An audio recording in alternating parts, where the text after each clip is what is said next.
Examination scheme, आइए syllabus of the test आगे दिया हुआ है। ठीक है, हम सबको पता है कि आपका टोटल क्या तरीका होता है। टोटल 4 सब्जेक्ट होते हैं, फिजिक्स, केमिस्ट्री, बॉटनी, जूलॉजी।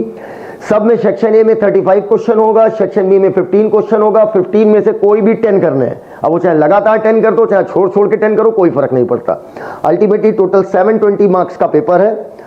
अब यहां पर देखिए एक बड़ी इंपॉर्टेंट बात है, ये तो सबको पता है बेटा कि 4 नंबर सही उत्तर पर और 1 नंबर कटता है गलत उत्तर पर। क्वेश्चन छोड़ दोगे तो कोई फर्क नहीं पड़ता। यहां पर एक बड़ी इंपॉर्टेंट बात है, बात को समझिएगा, बहुत इंपॉर्टेंट बात। अधिकतर आप कंफ्यूज रहते हैं।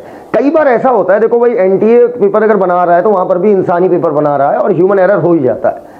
अब बस ये नहीं समझ में आता है कि साल भर में एक पेपर बनाते हैं उसमें भी एरर हो जाता है। ये एक बेहद सेंसिटिव इशू है, इसे बहुत अच्छे से समझिएगा।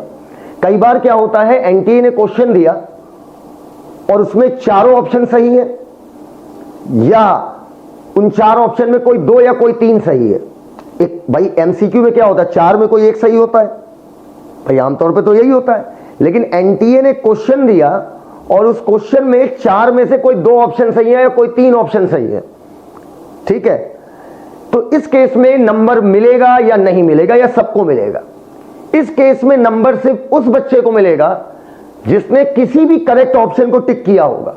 मान लीजिए एनटीए ने क्वेश्चन दिया और उसके 3 ऑप्शन सही हैं, सेकंड भी सही है, थर्ड भी सही है, फोर्थ भी सही है।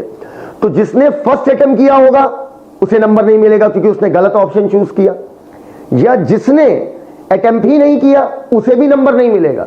जिसने सेकंड, थर्ड या फोर्थ इन तीनों में किसी भी एक का चुनाव किया होगा उसे नंबर मिलेगा। और से तीनों गोला भर दे तो बेटा कभी नंबर नहीं मिलेगा, तब तो पूरी ओएमआर ही भर दो।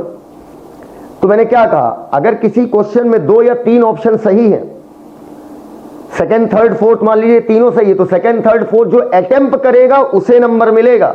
जो एमआर में गोला भरेगा या तो सेकंड भरे, या तो थर्ड, या तो फोर्थ। फर्स्ट भरोगे तो गलत हो जाएगा, नंबर नहीं मिलेगा, -1 हो जाएगा। और अटेम्प्ट नहीं करोगे तो कोई नंबर नहीं मिलेगा, ना नुकसान होगा आपका। क्लियर? और अगर मान लीजिए 4 के चारों ऑप्शन में से कोई भी ऑप्शन करेक्ट नहीं है, चारों ऑप्शन ही गलत है, समझिएगा, चारों ऑप्शन ही गलत है। अगर चारों ऑप्शन गलत है, इस केस में हर बच्चे को नंबर मिलेगा, चाहे उसने अटेम्प्ट किया हो या अटेम्प्ट ना किया हो।